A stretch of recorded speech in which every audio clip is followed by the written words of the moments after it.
Okay. Namaste and a warm good evening to all the participants as well as panelists present here at today's session. My name is Anu Paryal. I'm currently working with Advocacy Forum Nepal, and I'll be your moderator for today. Before moving into the session directly, to those who are new to the program, I'd like to let you know that Asian Alliance Against Torture, which is a collaborative movement of CSOs across Asia Pacific to abolish torture, has been organizing a series of webinars marking Torture Month this June. Today is actually the 9th day of the session. I hope I have seen some of you before as well attending various sessions.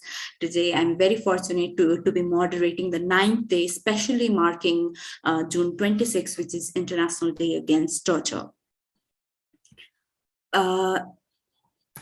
As we know that today is also June 26, the UN General Assembly proclaimed June 26 is International Day in support of victims of torture with the aim of total eradication of torture from the world. June 26 marks the moment in 1987 when UN Convention Against Torture and other cruel, inhuman, and degrading treatment or punishment, one of the key instruments in fighting torture, came into effect. June 26 is an opportunity to invite or call all the stakeholders, including the UN member states, civil societies, and individuals everywhere to unite in support of hundreds of thousands of people around the world who have been victims of torture and those who are still tortured today. It is unfortunate that torture is still widely prevalent around the globe. According to the data compiled by Amnesty International, torture and ill treatment are practiced at least in 140 countries worldwide, and Asia is no exception to it. All the member organization to A3T has been working constantly for the eradication of torture in their respective countries. We thank them today, marking today, we'd like to thank them as well. Today, all the organizations together, we stand here in solidarity with all the torture survivors and their families in commemorating the International Day in support of victims of torture. As Nadine has already mentioned that we have 3 panelists here during our session, the sharing experience of the torture survivors and in resilience of justice. First, we have Rabia Bibi, who is a torture survivor from India. Unfortunately, she is not here to our live session, but we will be hearing her experience from a video, which Nadine will be playing shortly. Second, we have Mr. Janak Bahadur Raut, who is still to join, I guess. Janak Bahadur Raut is a torture survivor from Nepal. He was arrested by then Royal Army in 2005 and was subjected to repeated beatings and electric shocks during the Maoist insurgency. Mr. Raut remains committed to the long-term work of ensuring accountability for the victims of alleged torture. He is the chairperson of Conflict Victim Society for Justice, CVSA. CVSA is a central level establishment of survivors of violence and relatives of those killed and disappeared at the hand of both state and then Maoist rebels during the long armed conflict in country. Third, we have Dr. Kamal Gautam, who is MD Psychiatry. Dr. Gautam is an Executive Director of Transcultural Psychosocial Organization of Nepal, which is a leading mental health non-governmental organization in Nepal.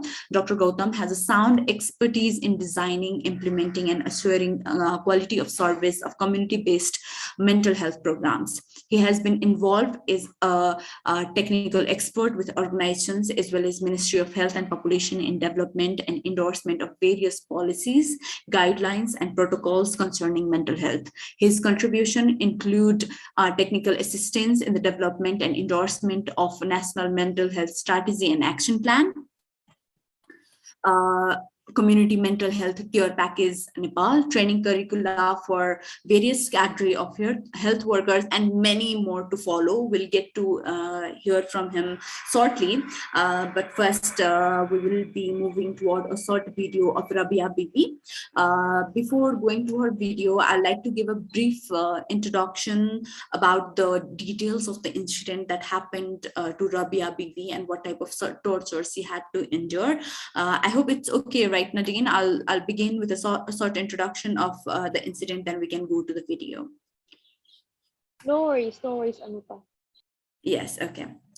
So on 30th April 2022, Miss Rabia Bibi, wife of Masiar Dafadar, who was returning from her husband's workplace. Her husband works as a land laborer in agricultural field in Hakimpur.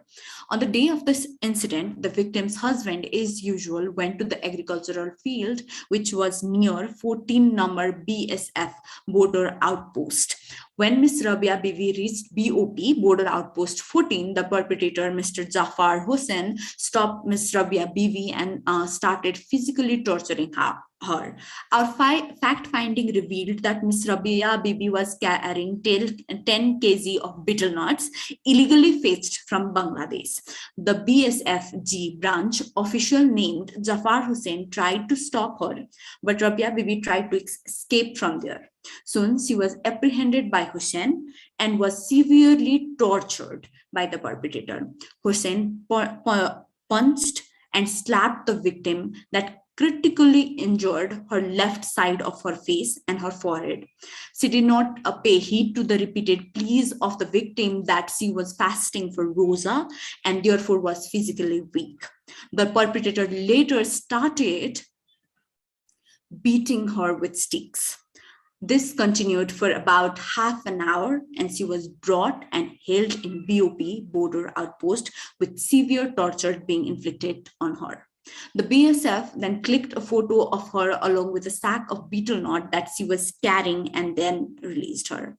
Although the victim denied the fact that she was carrying betel nuts, our fact finding reveals that she was indeed carrying a small amount of it. BSF, however, confiscated the sack of betel nut from the victim but didn't provide any seizure received for the same.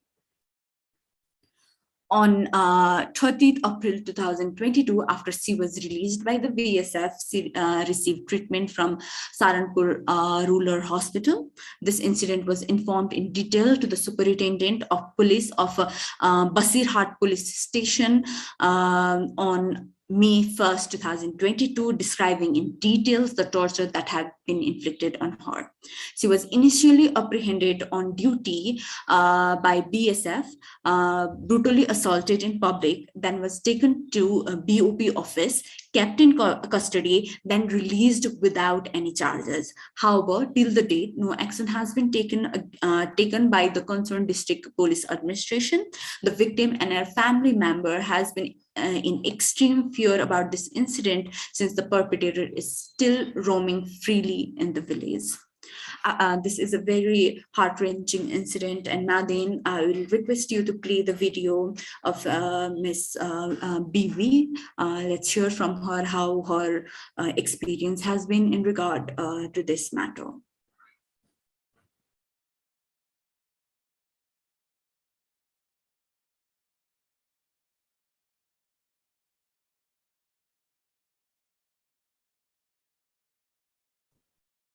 Nadine, is the video audio not playing? Video, we cannot hear it. Okay, hang on a sec.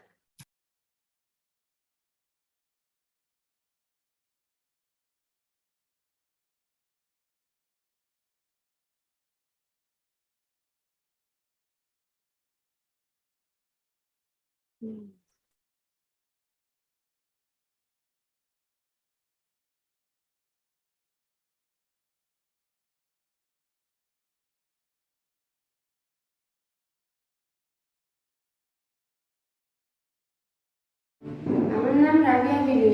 আমার বিয়ে হয়েছে দরখান বাবার বাড়ি পশ্চিম জানাগর। তার 14 বছর বিয়ে হয়েছে এখানে। তা আমরা এরকম বিয়েছিলেন বেলায় কখনো পড়িনি। তা আমার স্বামী আমার বাড়ি থেকে একটু কিছু দূরে কাজ করছিল, তা আমি সেখানে গিয়েছিলাম। সেখানে যাওয়ার পরে যখন আন্টি এসে বলছে কোথায় গিয়েছিলে, আমার হচ্ছে আমার স্বামী কাজ করছে ওখানে গিয়েছিলাম।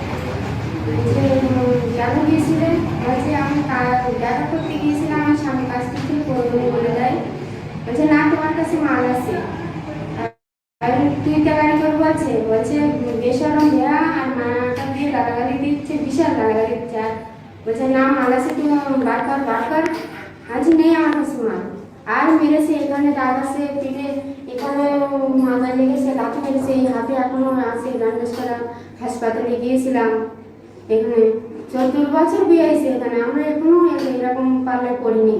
লাঠি দিয়ে মেরেছে, আর এই হাত দিয়ে মেরেছে 2 সাইডে, এখনো ব্যথা আছে, এখানে ব্যথা আছে, এই সাইডে মাথার এখানে, আর এই আংটি দিয়ে মেরেছে, এই যে এখনো দাগ আছে, এই আংটি লেগেছে, আর এই হাতে এখনো আছে। আর হাসপাতালে গিয়েছিলাম, ডাক্তারের মেডিকেল করেছি, সব রিপোর্ট আছে। আর আমি চাই এখন দৃষ্টান্তমূলক শাস্তি হয় যেন। Thank you so much, Nadine. Hearing from her, it is very difficult to hear what torture, what individuals have to endure even today, even after years. The Convention Against Torture has been ratified. Still, the torture is prevalent and well prevalent, and we can see it in everyday life. And it is sad that this incident just happened a month back, just 2 months back, and victims have to endure it through those people who are there actually to protect them or protect the citizen or protect the state. And it is very horrendous. We don't, Nadine, I don't think Janak sir have joined yet, right? No, he hasn't. Okay, so shall we directly move to Dr. Kamal for his session? Okay. Sure. Before giving the platform to Dr. Kamal, I'd like to request that both the panelists, when Mr. Janak will be here, and Dr. Kamal, you'll be getting around 10 minutes each to make your presentation. After your presentation, we'll be moving toward the Q&A session. All those participants who have joined us here, you can type your question to our chat box. Those who are joining from the live YouTube session, you can type your question there. Nadine will be helping me to forward the question, and will forward the question to Dr. Kamal and Mr. Raut once he joins the session. Dr. Kamal, we have seen, I know that you have been working on this area for quite a long time and have been quite involved with the session. It's sad that even today the torture survivor torture is still prevalent in every country, in every, as I stated earlier, that around 160 countries are using torture as a measures of punishment to the individuals. State themselves being involved in torture is very serious at this point. As we heard to Rabia Bibi and Janak Sir, Janak Raut also have endured this type of torture in the past. So as we are talking about sharing experience of the torture survivor, what I individually expect from you is to deal with how the sharing of the experience of the torture survivor can actually benefit them, or will it be enduring more harm to the victims? How does it go? Because it is a very critical subject right here. So I'll give the platform to Mr. Kamal to share his experience, share his presentation. If Janak sir joins us by then, we'll hear from him. If not, I'd like to share a brief about his case, if it's okay. Okay, Dr. Kamal, the floor is all yours. Thank you, Anupaji. So first of all, I'd like to express my warm greetings to all of us who are here and also in the live stream. I'm Dr. Kamal Gautam, and currently I am been working in the position of Executive Director for Transcultural Psychosocial Organization, Nepal. And our organization basically works on promoting the mental health and well-being of the Nepalese population, and we specifically work with the population affected by conflict, the victims of torture, and also people who are affected by sexual and gender-based violence, including those who are affected by humanitarian settings such as natural disasters, flood, and earthquake. So we have been working with the torture survivors for almost more than 12 years for now, and so we do receive a large number of cases who were inflicted with torture during the period of Maoist insurgency, and thereafter also we see that a lot of people have been witnessing torture despite the revolution seems to be coming to an end. And many times what we feel is that though the conflict has ended, but we still see that a number of people who are being detained in prison, and also people who lost their family members, who witnessed their own relatives being impinged with torture and suffering various methods of torture like felling, or who underwent other physical forms of torture, including the gender-based violence. So they do have a long-term consequences, specifically relating to the psychological well-being. And so we basically have been focusing our work in the mid and far western regions of the country, specifically Dang, Baki, Bardia, Kailali, and Kanchanpur, where we have been providing them various forms of direct assistance. And we see that a lot of people have disappeared, and they do not know where about and how about of their relatives and family members. Many of them have become orphans, and many of them do not have anyone to like breadwin their family members. And with the support of International Rehabilitation Council for Torture Victims, IRCT, and also the support from the Office of High Commissions for Human Rights, OSCHR. So we have been providing the assistance to them. And what we do is we directly go to the beneficiaries in those regions, and based on snowball sampling method, that we go to the household of the victims, and that's how the victims will tell that, yeah, I know someone who is also being infected with torture.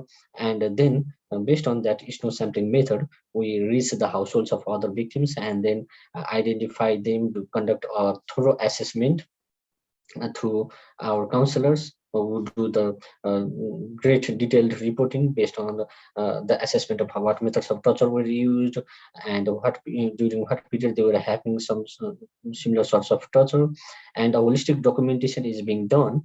And we have also been using the anti-torture database, ATD, which is only being used in Nepal by TP Nepal. We enter all the data into that system, and that generates a table showing the different forms of torture, also the different forms of services being catered to them. And based on that, then we also use it as one of the tools for advocacy. Like, these many people who have gone through torture, these many people still have been receiving services, and these many people still need some reparation and compensation from the government of Nepal. And during our visits, so we also go to the household. So we basically see that most of the people who underwent torture, they have the physical symptoms, specifically like back pain, myalgia, headache, and also genitourinary complaints, specifically the females who had undergone through the sexual and gender-based violence. They have been presenting with the symptoms of genitourinary tract, specifically the burning maturation, lower abdominal pain, back pain, poor vaginal discharge, and that had been recurring for quite a long time, and not rebuilt, not really benefited from usual medications and treatment. And also we see that these people have long-term psychological consequences, though they underwent the torture in the form of physical physical trauma. They have a long-lasting emotional and psychological trauma, and this is being like rejuvenated by talking about the history of trauma. Like, when people go to them, they talk to them, and also they start ventilating their emotions, and then they have the reminiscence of that torture, and that further perpetuates and causes secondary traumatization. And that's how we also need to be quite careful on when we talk to them, because that might lead to secondary traumatization, and then they might develop other symptoms, psychological symptoms, and then also which would be quite debilitating to them. So this also needs to be considered.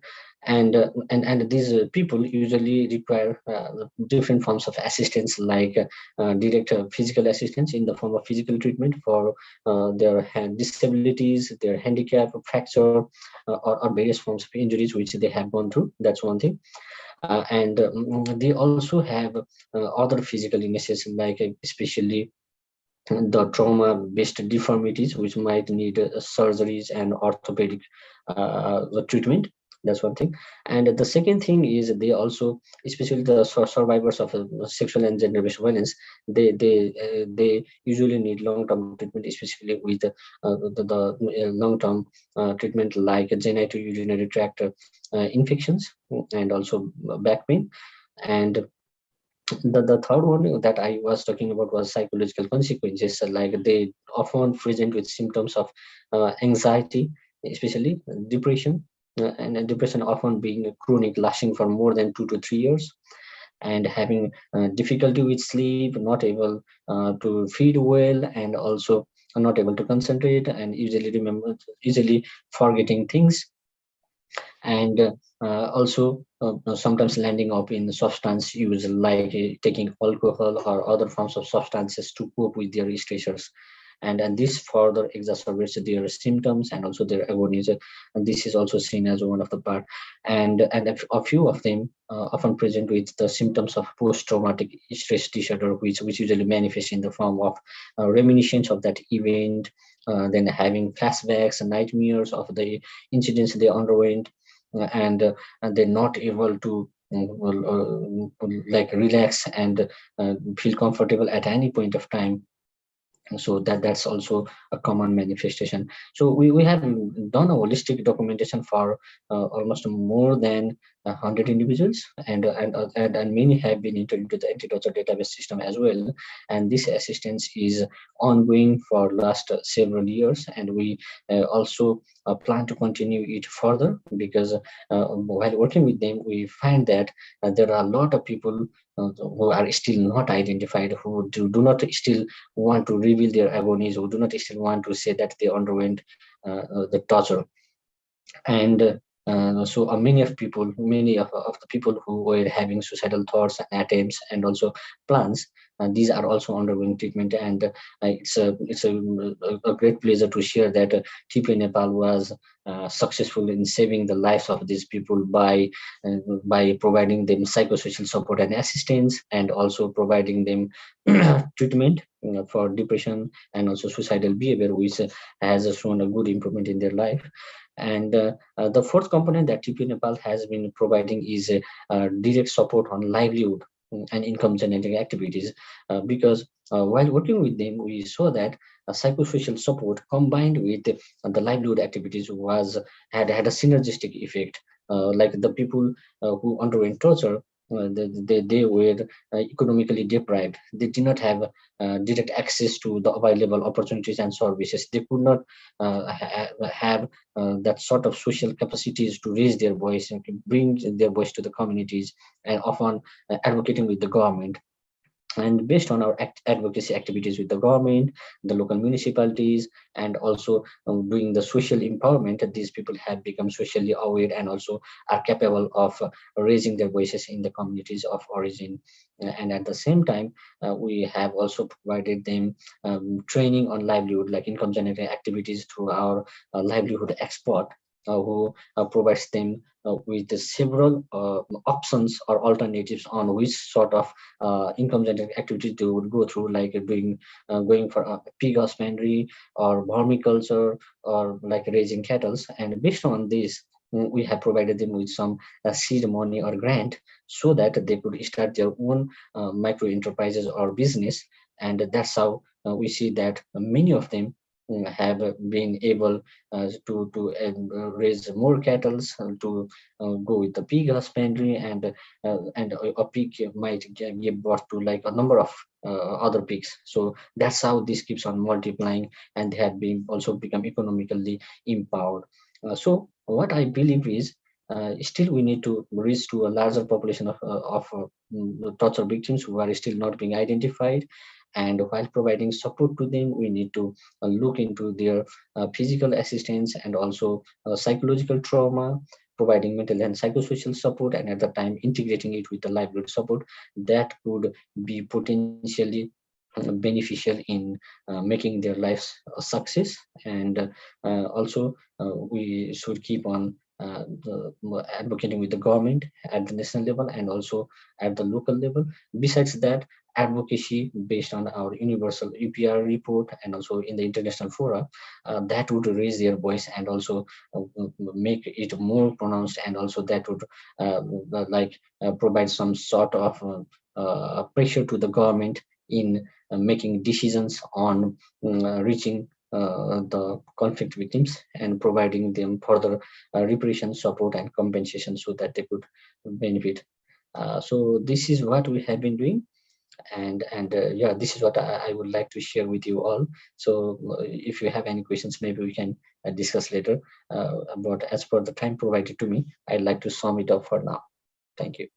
Thank you so much, Dr. Gautam. It was really eye-opening in many aspects of it. We have been knowing that how torture survivors can relieve the memory for like years and years to come. You talked about re-traumatization and having the long-term effect of torture. I get this side of the point as well, but however, I'd like to highlight a research paper which was written by Judith Lewis Herman. The research paper names Trauma and Recovery, the Aftermath of Violence. In this paper that I have read about it, in this paper, he argues that actually when someone shares their experience, so there is a period for grieving. Once they grieve, after the grieving period, once they start sharing the experience of the torture, it will be actually healing. Like people, after sharing the experience, what they went through, it will be easy eventually to relive with what they have gone through. So Judith here advocates that it is very important that torture survivors share their experience, either in a close knit of people, or to psychologists, or to psychiatrists, or to a given set of population, similar to these sessions as well. He argues that it is very important that the torture survivors share their experience so that they get accustomed to this aspect of torture and they start living with what happened to them. They start normalizing it. How do you argue about that? Do you think that sharing after a certain period of time can actually be helpful? How do you take it? Yeah. So thank you, Anupaji, for the question. And I also saw questions from some of our participants. So being a psychiatrist and technical expert, so what I believe is, so whenever one shares about trauma, that requires confidentiality, privacy, and also the person who is about to hear from that particular victim, he or she should have an adequate expertise to manage the concurrent stresses that is being revealed, or if the person while shares about his incident from the past, so that might cause a secondary traumatization because of the reminiscence of the events that could bring potential changes in his emotions, thoughts, and behavior. So while a person is ventilating his or her emotions from the past, so the person who is listening should ensure that he or she should have that adequate expertise in managing the emotions that's being revealed at that point of time. So if somebody starts weeping or crying, or if somebody goes into a fainting attack, then he or she should be able to identify that and also able to console him or her, so that he or she can make her feel grounded, and then provide comfort, some sort of psychological first aid, and then bring him or her back. Otherwise, if we act like a lay person and then keep on asking him or her, then we are likely to impose traumatizing once again. So that also needs to be considered. So what we TP Nepal we do is, we have developed our own intervention called the group healing intervention. So that's a 7-day intervention which is being delivered by the psychosocial councils who are already trained on that intervention. And this is being run in 3 phases. the first phase is of 2 days, the second phase is of 3 days, and the third phase is of 2 days. So in that group, we keep about 10 to 12 individuals having similar sort of trauma or victimization in the past, and then we bring them together, and then we establish a rapport and communication within themselves. And then in the second phase, we go through the healing activities, and in the third phase, we gradually wrap up. And based on all these, then there is a team building, cohesiveness, sharing one's emotion, and then many of them start crying or weeping, and at the same time they learn the experience and sharing from other individuals, and they learn how to cope with those stressors, how they could identify their emotions, how they could manage their emotions. And then they also do the rehearsal on how they can do in the future if they come up with a similar sorts of physical trauma or victimization. So this is how we have been practicing our group healing intervention with them, and How this has shown effective, I'm so sorry to cut you in between. How effective do you think that this group healing technique has been in Nepal, and do you suggest it to other countries as well, to go to the smaller segment, break it down, and bringing together the survivors of similar nature and letting them speak? How has been your personal experience regarding this subject matter, and how sharing has helped the torture survivors? Yeah, so based on our experience, so we have derived it as two different mechanisms to see the improvement. One is the process documentation, and also based on the qualitative interviews with the participants after torture victims. So they shared that when they sat for the 7-day session, they felt grounded, they could share their emotions, and they had a great learning to identify their emotions and also manage their emotions. That's one. And the second thing is we objectively use the tools, like the tools for anxiety, tools for depression, and also functioning. So while we measure the scores at the baseline, and we also follow them at the end line, like after the intervention is being delivered, that has shown a significant improvement in their symptom severity of anxiety and depression, and also the level of functioning. So this is being seen, and we are also going to get it tested in a larger number of groups, and then publish it, so that we can have adequate evidence on this intervention. And maybe this is a natural, this is organic intervention that's been delivered in Nepal and not adapted from abroad. So I think that could have a potential significant implication on scaling up in the low-income countries like Nepal and South Asia. Okay, I have a lot of questions of my own, but it will not be fair if I keep asking you a question and not taking the questions from the participants. So I'd like to move to there. From the live stream, we have a question. Thank you, Nadine, for passing it to me. So from the live stream, it is asked that if several countries don't have a concrete safeguard, that is UNCAT and OPCAT, if they have not ratified it, what are the legal safeguard to protect them beside advocacy from CSOs? So I hope you get the question, or if it's required, I can break it down. I know that you are not from the legal field, and sir, Kamal sir, are you hearing me? Yes. Yeah, could you please repeat the question once? Yes, okay. So as you are not from the legal field, we have, you already stated that we have UNCAT, that is UN Convention Against Torture. Besides that, we have additional protocol on the Convention Against Torture. If the countries that do not have ratified it or have prepared a safeguard measure based on this conventions, how do you think that this type of advocacy, what legal safeguards should a country advocate for, besides the advocacy from CSOs or NGOs like yours, what they can go through? How legally this can be regulated or controlled, or in a way? Yeah, so I think so we do have various mechanisms to ensure and safeguard the rights and human rights, and also the violation of human rights in various countries, because there is the constitution of every country, which can be a guidance on how the torture is being implemented and how this is being dealt with as per the national acts and regulations. So I think that could be the basic standard. So besides besides the national, there are international obligations which a country when goes for the ratification, so that's being accountable to the international obligations and standards. But besides that, I think in a country like Nepal or any other country which has not undergone ratification of these types of conventions, the locally existing policies, acts, and regulations which are available, or maybe the constitution, that will provide a guidance and also the basic optimum standards to which the country should adhere to. So I think this could be used as an advocacy tool by any CSOs or even other organizations who are acting on preventing human rights violations and also safeguarding issues. Definitely, I agree to you, Dr. Kamal. Besides that, there are various decisions forwarded by the Supreme Court in each country concerning tortures. Even in Nepal, Supreme Court have given various landmark judgments which can be taken as a legal standard that torture cannot be prevalent in a country like ours.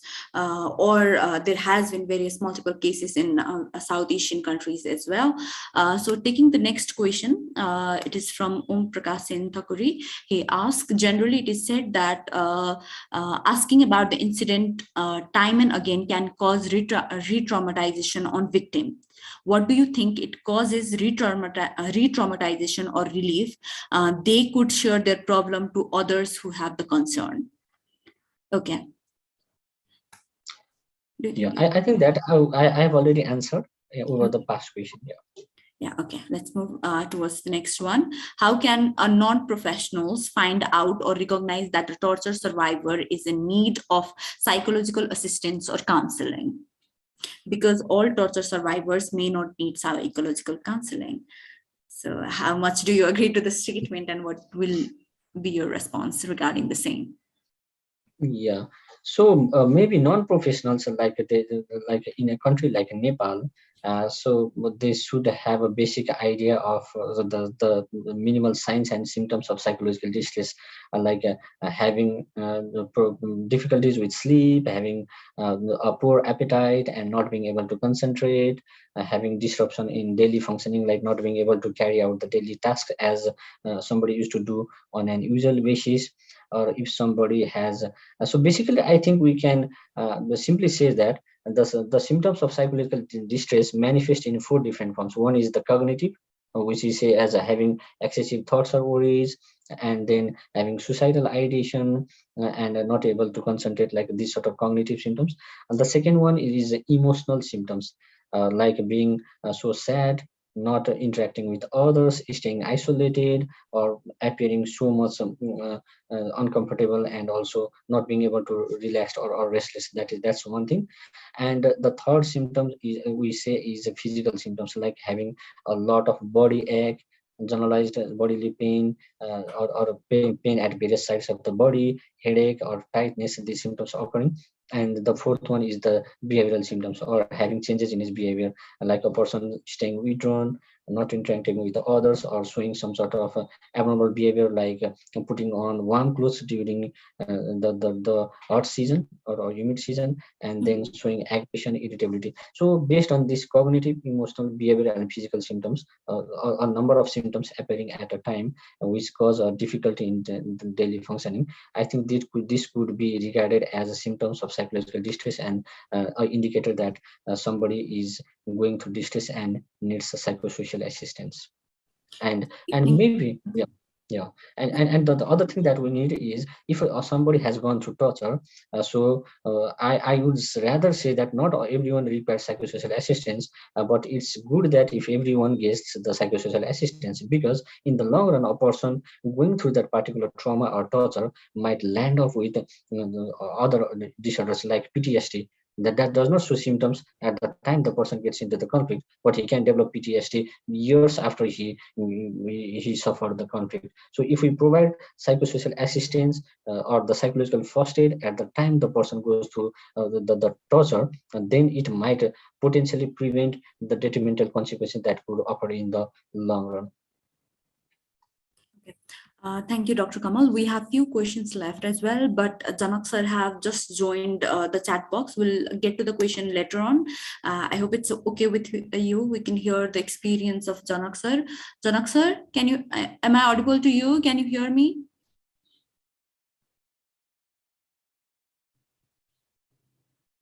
Janak sir?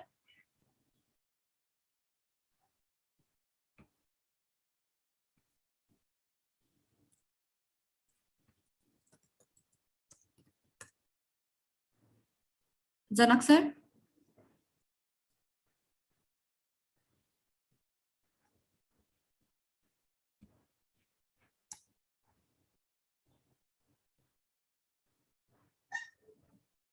So he's texting me that he had some problem in his data and networks. I have asked him that I can call him and we can do a session like that. However, I'm not sure if he's here or not.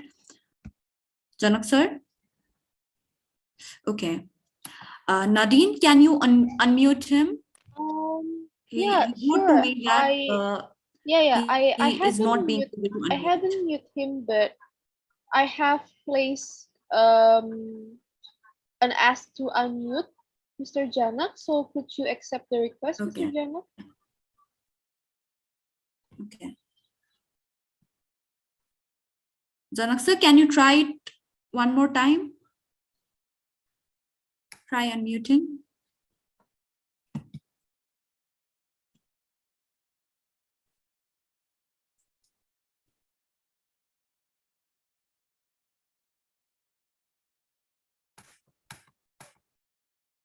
Okay. There is a recommendation from Anupa. Are you able to call his mobile and just talk to him via Yeah, mobile? I can Is do that okay? that. Okay. Okay. Okay, sure. Okay. Just a minute. Okay. Okay, maybe while waiting for Mr. Janak to join us in this session today, maybe I would like to ask the participants if there is any other questions on the floor, because we have been discussing by Dr. Kamal regarding what should be the safeguards and then what should be the concrete mechanisms in order to not only protect but also to ensure the rights for the torture survivors. And then we have also we also have the video of Rabi, torture survivor from India. So maybe if there are several things that needs to be more addressed in this webinar, please do, participants, because I just saw one of the questions from the YouTube live, which has already been answered by Dr. Janak. Sorry, Dr. Dr. Kamal. Get mixed up a bit, so sorry. So if there are any more questions on the floor, please do, because we're still very open for discussions while waiting for Mr. Janak. Okay, so is he connecting? Anupa? Okay, it's a try. Okay. Let us just wait for a couple of maybe minutes for Mr. Janak.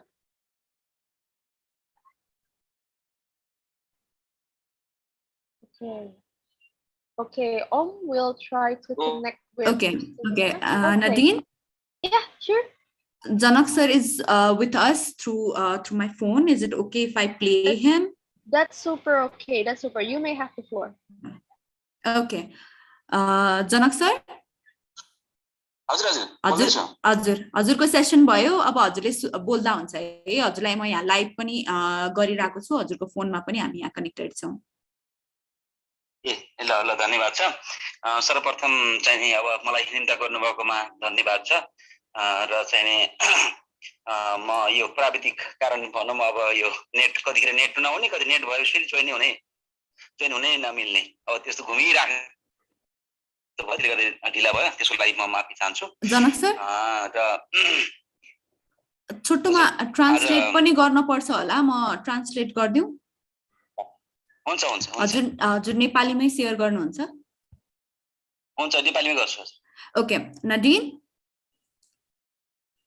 Yes, I'm sure you guys are not understanding because No Nepali. worries. Yeah, No so worries. what I'll be doing is when he speaks, I'll take a break in between his statement and I will try my best to translate. Is it okay? Is it okay to the participants? I hope it's okay. Please, please write to me if you don't understand anything, or write directly to Janak sir as well. So I'll try to translate him. So till now, he's saying thank you for giving the opportunity, and he was not being able to join it because of the internet problem, and he's thankful for this opportunity. Okay, Janak sir, छोटो छोटोमा भन्नु होला, म translate गर्छु है त. ल ल हुन्छ हुन्छ र त्यसपछि खास गरेर आज यो जुन 26 2022 त्यसमा पनि यातना विरुद्धको अन्तर्राष्ट्रिय सहयोग जुन दिवस छ यसमा चाहिँ नि अब म लगायत धेरै यातना पीडितहरू जुन विश्वभरि सेच गरिरहेका छौँ त्यो सबैको सम्झना गर्ने र चाहिँ यातनाको विरुद्धमा कुराहरू गर्ने छलफल गर्ने र यातना विरुद्ध हुने गतिविधिहरूलाई रोक्नको लागि प्रयास गर्ने र यातना पीडितहरूलाई सहयोग गर्ने जुन छ त्यसमा चाहिँ मेरो पनि अब एउटा सक्रिय भूमिका चाहिँ रहन्छ. So on June 26th, that is celebrated as an International Day Against Torture, or for the torture survivors. Myself being a torture survivor, I'm here to speak on behalf of other torture survivors around the globe as well. Janak sir?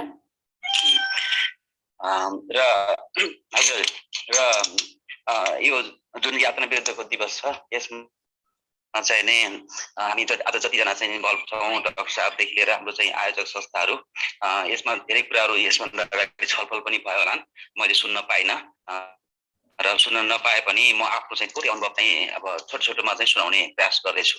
Okay, so thank you all, Dr. Kamal as well for sharing his experience. I'm sure that before me there has been various discussion regarding the matter. Though I could not join, I would like to give a brief about my experience regarding torture.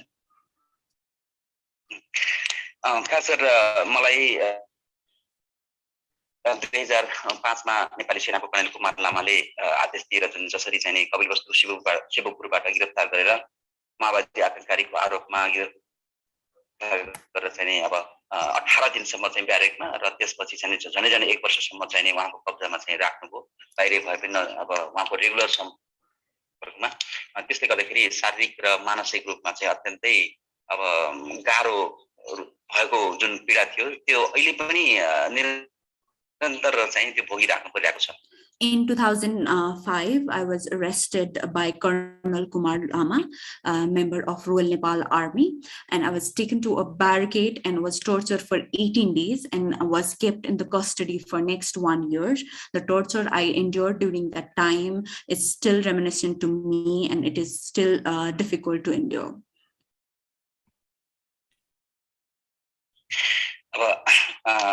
यातना विरुद्ध जुन माथि जुन यातना चाहिँ भयो शारीरिक र मानसिक हिसाबले त्यसको चाहिँ नि क्षति न्यूनीकरणको कुरा एउटा हुने भयो र चाहिँ नि अर्को कुरा त्यसको उपचारको कुराहरू पनि हुने भए. त्यस विषयमा म निरन्तर झन्डै 17-18 वर्षसम्म चाहिँ लागिरहे. त्यस दौरानमा चाहिँ मैले कानुनी हिसाबले र अन्य व्यवहारिक हिसाबले पनि पहल गर्नुपर्छ भन्ने मेरो प्रयास रह्यो. र तर मैले चाहिँ कानुनी हिसाबले पनि प्रयास गर्दै नेपालभित्र पनि अदालतहरुमा चाहिँ गए र त्यसपछि अन्तर्राष्ट्रिय स्तरमा पनि मुद्दाहरू चाहिँ अब दर्ता गर्ने र पैरवी गर्ने कामहरू चाहिँ भयो. तर मुद्दाहरू गर्न कानुनी हिसाबले गर्न सजिलो चाहिँ रहेनछ. प्रमाण लगायत विभिन्न कुराहरूले गर्दाखेरि धेरै नै असर चाहिँ पर्दो रहेछ. Okay, the torture that I have endured, physical and mental torture that I was going through, the torture that I believe that others should not go through the same pain.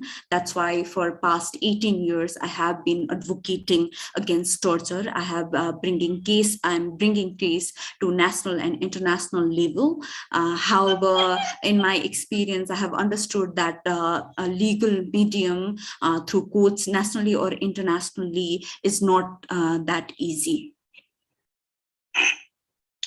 सुरुमा चाहिँ म चाहिँ हिड्न नसक्ने, बोल्न चाहिँ डर लाग्ने, निद्रा लाग्ने लगायतका समस्याहरू हुन्थ्यो र खास गरेर बढी पिटाइहरू जुन गरिएको थियो त्यो चाहिँ नि खुट्टामा चाहिँ बढी घोप्टो पारेर खुट्टाको पैतालामा चाहिँ पिटिएको 3 को 4 घण्टा पिटिन्थ्यो त्यसले गर्दाखेरि खुट्टाहरू पोल्ने दुख्ने झमझम गर्ने लुलो हुने यो चाहिँ निरन्तर रूपमा चाहिँ भइरह्यो र पहिलाको भन्दा अहिले चाहिँ अलिकति हिँड्न चाहिँ सक्छु तर चाहिँ निरन्तर त्यो पोल्ने दुख्ने झमझम गर्ने त्यो चाहिँ अहिले पनि निरन्तर चाहिँ छ र त्यति मात्रै नभएर अझै पनि चाहिँ अब बेला बेला झस्किने अनि त्यसपछि मनैबाट मन अलि उदास हुने पनि भइरहन्छ र साथै चाहिँ अब अलिकति कमजोर भइसकेपछि अरू आफू समानको साथीभाइ अब परिवार समाजसँग सँगै काम गर्न नसक्ने भइसकेपछि अलिकति अरूले पनि फरक ढङ्गले चाहिँ हेर्दा रहेछन् र त्यो सब पीडाहरू अब झेलि नै रहनु परेको छ.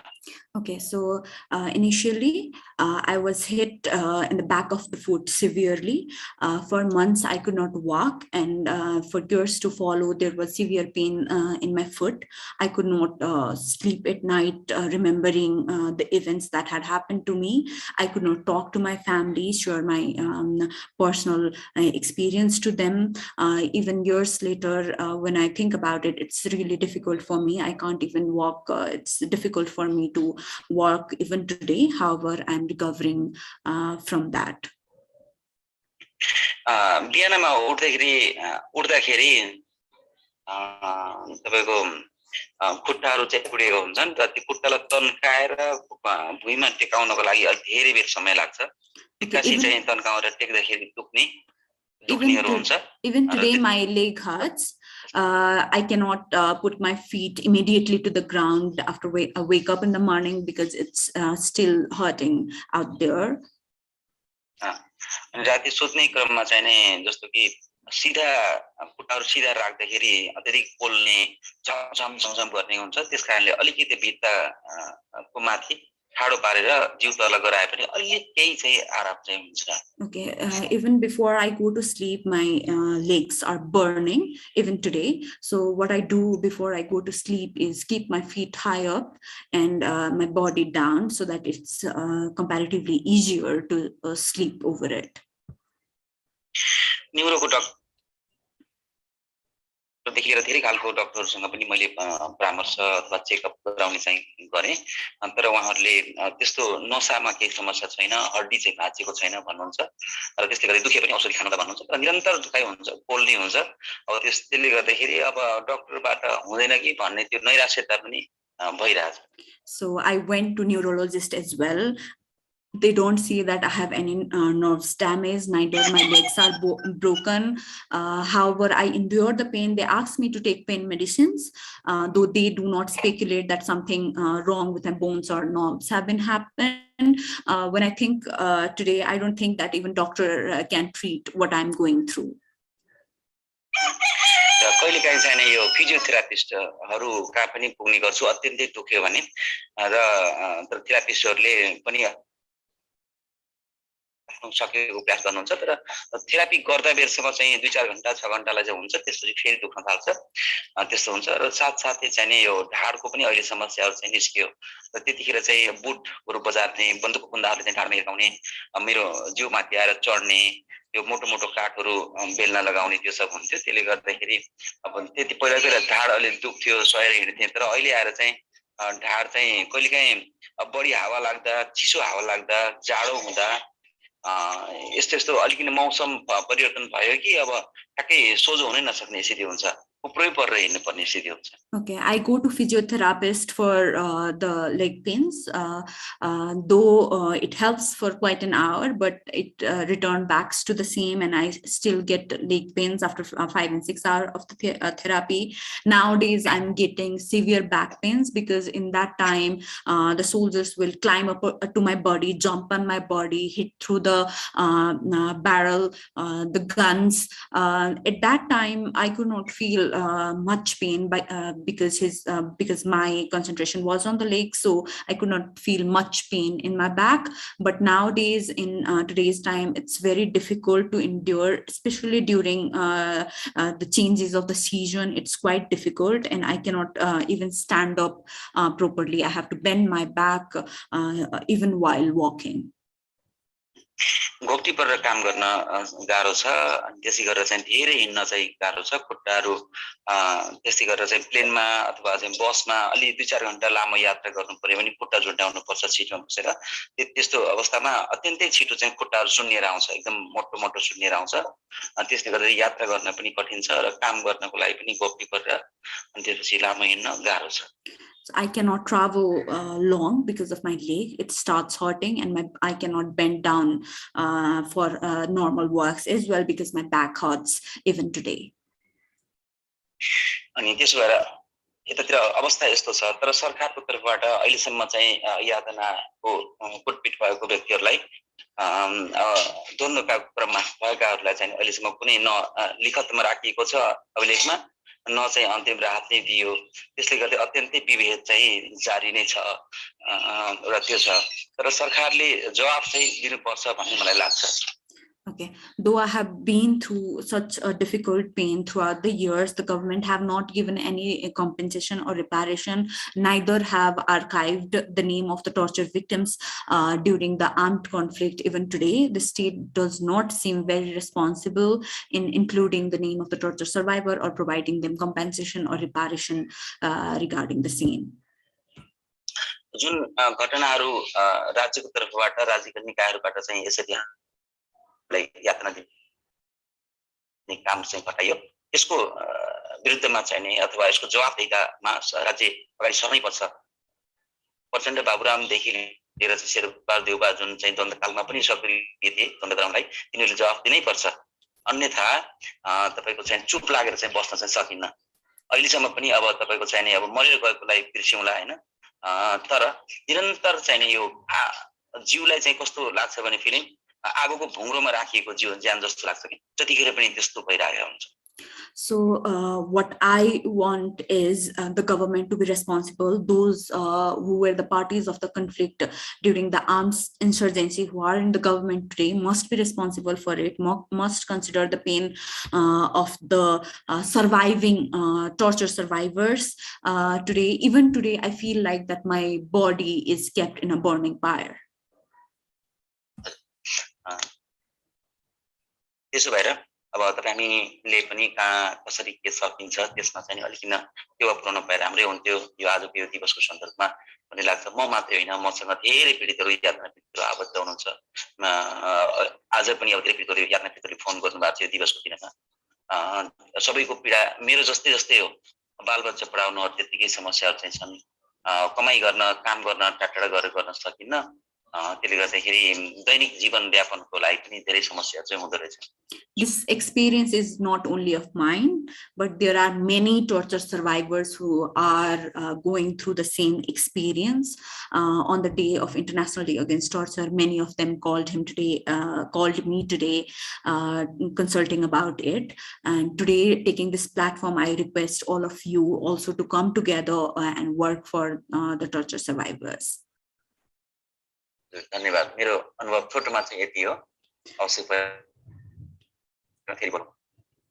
Janak sir, thank you so much. He states that this is all what he has to say. We thank you, Janak sir. धेरै धेरै धन्यवाद छ हजुरलाई यति एक्सपिरियन्स शेयर गरिदिनु भयो इन्टरनेटको यो टेक्निकल प्रब्लमको बावजुद पनि हजुरलाई धेरै धेरै धन्यवाद छ डाक्टर कमल गौतमले हजुरले च्याट बक्समा हेर्नु भएको छ भने डाक्टर कमल गौतमले पनि हजुरले एकचोटी चाहिँ कमल गौतमसँग एकचोटी कन्सल्ट पनि गर्नु होला भनेर चाहिँ रिक्वेस्ट गर्नुभएको छ हजुरले चाहिँ उहाँसँग हामी इमेल एड्रेस शेयर गराइदिउँला तपाईहरु कन्भर्सेसन पनि गर्नु होला जनक सर धेरै धेरै धन्यवाद छ अरु केही प्रश्न छ भने म हजुरलाई फेरि यसैमा कल गर्छु है त Okay. Thank you so much, Janak sir, for sharing your experience. Dr. Kamal have also stated that he requested Janak sir to consult with him once. I have forwarded his message to Janak sir, and despite the technical difficulties, I'd like to thank 83 team. We'd like to thank Janak sir for sharing his experience even all through this technical difficulties. We thank you, Janak sir, and Dr. Kamal Gautam. I'll hope that you'll get a chance to talk to Janak sir as well. Okay, do we have any other question or queries?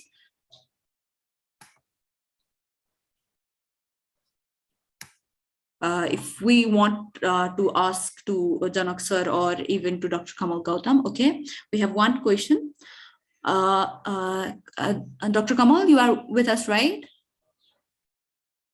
Yes, okay. What could be general tips and techniques for gradually healing from trauma for torture and sexual violence victim? Yeah, the first and foremost thing is seeking assistance from concerned service providers, specifically the health workers, trained health workers, or psychosocial counselors, psychologists, and psychiatrists for ventilating their emotions, and also seeking appropriate psychosocial support to manage their emotions, then thoughts, and also some therapies to modify the cognition which has undergone through a series of trauma. So that would be potentially helpful, I think. Besides that, he or she can also go for basically stress management techniques which he or she can he can usually do, like taking adequate sleep, and also taking hygienic food, doing regular exercises, and also simply deep breathing and relaxation exercise, which could potentially help, and also avoiding use of substance like alcohol. That could be potentially helpful. And sometimes people experiencing trauma may require medication treatment, especially for the chronic symptoms, and which is also causing severe occupational dysfunction. So seeking appropriate support on time seems to be the most crucial one. Okay. Thank you, Dr. Kamal. Do we have any other question? Nadine, is there any other question from the live chats?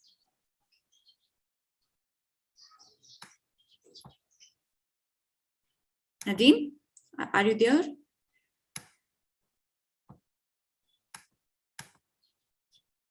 If we don't have any other question, we are already 15 minutes ahead of the time given to us.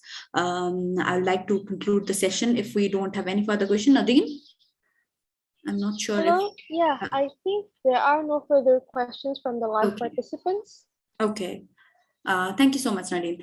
Okay, I would like to thank Mr. Janak Raut, Dr. Kamal Gautam, and Ms. BV for sharing their experience and expertise regarding this matter. It was really elaborate and very educational session for me as well. I hope the same has been for all our participants who have joined directly through Zoom and through our live session as well.